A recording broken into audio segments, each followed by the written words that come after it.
Hi, it's Dwyer, gamblersadvisory.com. Here with some thoughts the week of the fight on what could be the biggest fight this year. Certainly, in my opinion, it's the biggest scheduled fight, and that is the heavyweight unification match between Wladimir Klitschko and David Haye. Now, before I go further, just remember the opinion you should follow should be your own. Just consider this video to be a second opinion from a complete stranger online. You know, my thoughts have evolved on this fight 2 years ago, and all of these videos are still up on YouTube. 2 years ago, I thought that there was no way that David Haye could win this fight. I didn't quite understand what he was doing in the ring. To be blunt, it was over my head. 2 years later, let me just say, should David Haye be a plus 160 to plus 170 underdog against a guy who's been champion for several years now? And my answer to that is absolutely not. I think this fight is a toss-up. I think David Haye shouldn't be a plus 170. I think David Haye should be even money. You should get the same odds on Klitschko and Haye. To make money on this fight, the bet I'm recommending is distance. I don't need to know the winner if I can figure out the distance. And I believe that this fight will end well inside of the distance. I like both guys by KO. If you take both guys by KO, you're going to make a profit because you're getting better than even money odds on both sides of that bet. And let me point out that if David Haye wins this fight by KO, which I consider to be one of the two likeliest scenarios, a distinct and definite possibility, then you're going to make a nice bit of change. Let's talk about this. It was Bill Russell who said that the great ones are always different. He wasn't talking about in terms of how hard they try, effort, and things like that. No, he was actually talking about schematically, how they approach the sport, what they do. And he knows because when he came along, his coaches didn't even understand how he was playing defense. He himself points out, and keep in mind, this is one of the dominant players ever. You're talking about a guy who won a college championship, right? USF was the dominant college basketball team. He wins a gold medal. He then goes to the NBA and wins 11 rings, right? He doesn't have enough fingers for his rings. Understand that Russell, who wasn't highly recruited, in part due to racism, had to coach himself basically in college because when he started blocking shots, his coach and the basketball orthodoxy didn't understand it because there had never been a center in the game to incorporate shot blocking as an integral part of their defensive approach. So Russell literally would block shots. He figured out he could even block shots to teammates, and then they would fast break. They weren't running the sets that his coach had in place for him. What it got Russell, of course, was a college basketball championship and literally introduced a new paradigm to the NBA, right? Well, let me just say this. Let's go further. It was Gandhi who said, first they ignore you, then they laugh at you, then they fight you, then you win. Right? Now, let me give another example of, again, totally different paradigm shift.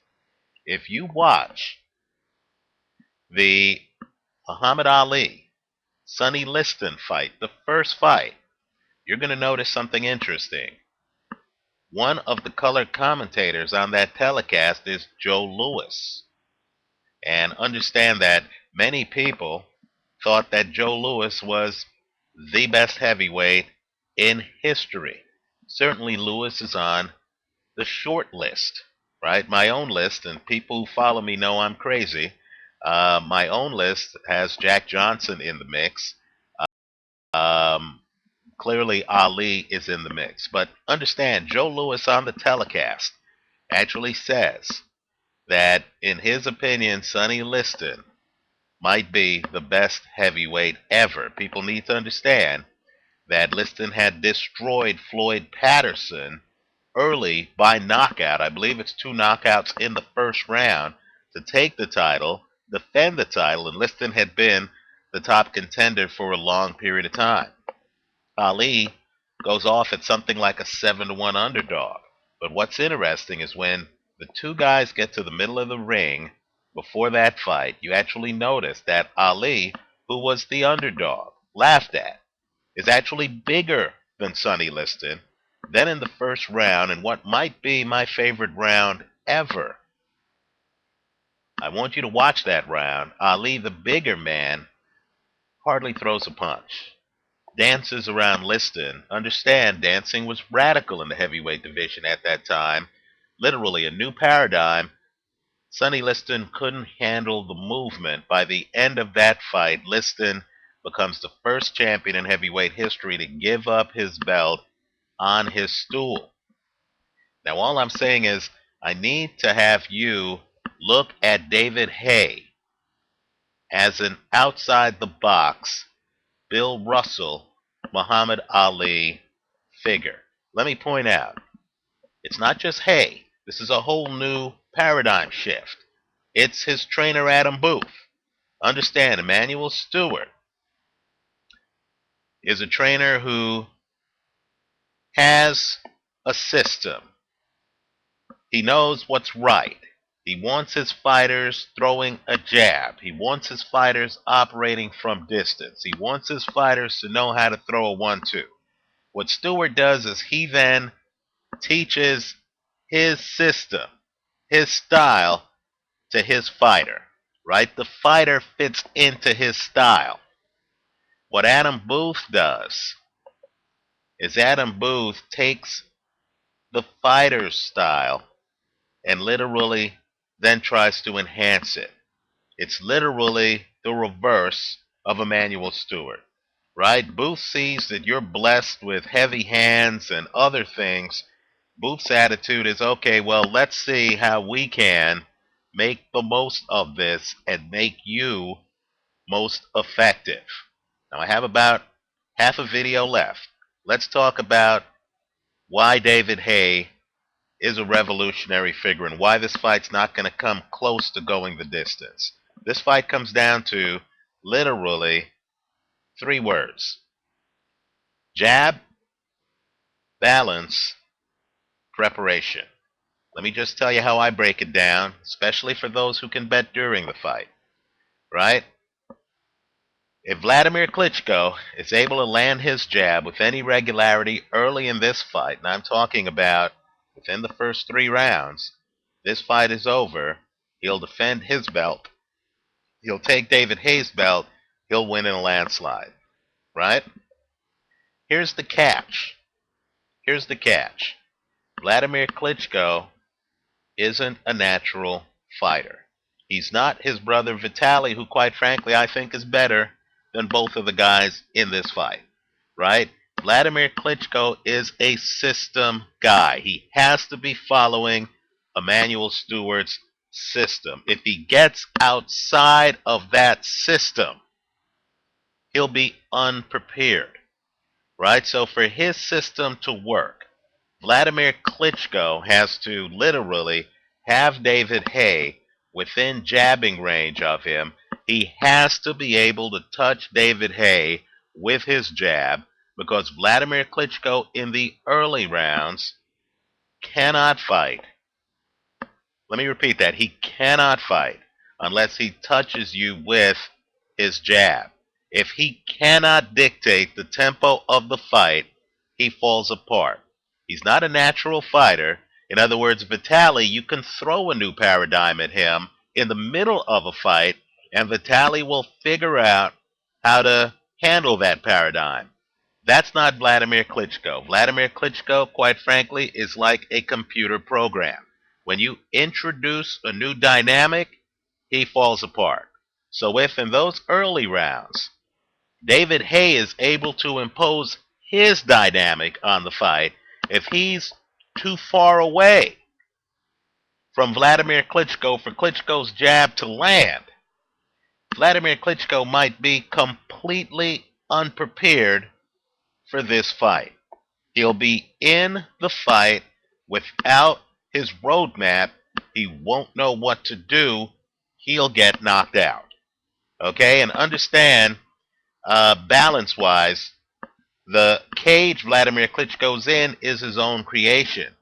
He's an athlete. He has the foot speed. He has the athleticism to move around the ring. His foot speed is as fast as David Haye's. Here's the difference. He's unsure of himself. He doesn't have the balance to have his power carry. In other words, he doesn't have the confidence or the balance to leap across the ring and to hit a guy with power shots early in a fight. In other words, he needs to touch you with his jab before he throws a power shot in the first 6 rounds of a fight. And he's not the kind of guy in the first 6 rounds of a fight. I know there are moments when he's done this later in fights, 12th round Eddie Chambers. But he lacks the confidence to leap across the ring to actually throw an overhand right from halfway across the ring to hit you across the ring. Right? David Haye is a guy with very heavy hands. I say I only have 3 minutes left. Who literally is the opposite of Wladimir Klitschko. David Haye is a fighter first. He's a full body fighter. He's going to be reading Klitschko. He knows he's more prepared for what Klitschko's going to do than what Klitschko will be prepared for what him to do. Just like Bill Russell understood what orthodox basketball was when he introduced a new dynamic. The people who are outside of the dynamic, who are the jazz musicians of the sport, Joe Calzaghe, another one, whose father was a jazz musician, they know classical music, but they literally are coming in with a different chord progression, and the point is simply this. If Wladimir Klitschko thinks David Haye is going to be 3 feet in front of him, where he can literally hit him with a jab and then do a 1-2, slip in a right hand, if he can, if he believes he can just go in there and run Emanuel Stewart's program, he's mistaken. What he's going to find out is what Sonny Liston found out, that David Haye isn't there to box. This is a boxing match between a boxer, Klitschko, and a fighter. David Haye is there to fight him. Judge the fight on distance. David Haye isn't going to be 3 feet in front of Klitschko. He's going to be 4 feet in front of Klitschko. He's not going to be shooting a jab. He's going to be throwing feints. David Haye's power is the kind of power that he can hit you with from 4 feet away. It carries. Look how far he came to hit Nikolai Valuev in the 12th round of that fight. Understand, too, David Haye isn't wasting time with the jab. He'll hit you. His lead punch will be his power punch. In the last minute, let me just say this. People here know I took Bernard Hopkins over Jean Pascal. I have a deep respect for Emanuel Stewart. At the end of that fight, the rematch, Emanuel Stewart talks about how Pascal needs to learn new skills because Pascal is practically an amateur, right? All I could say is this. He's an amateur in Stewart's right way to do things.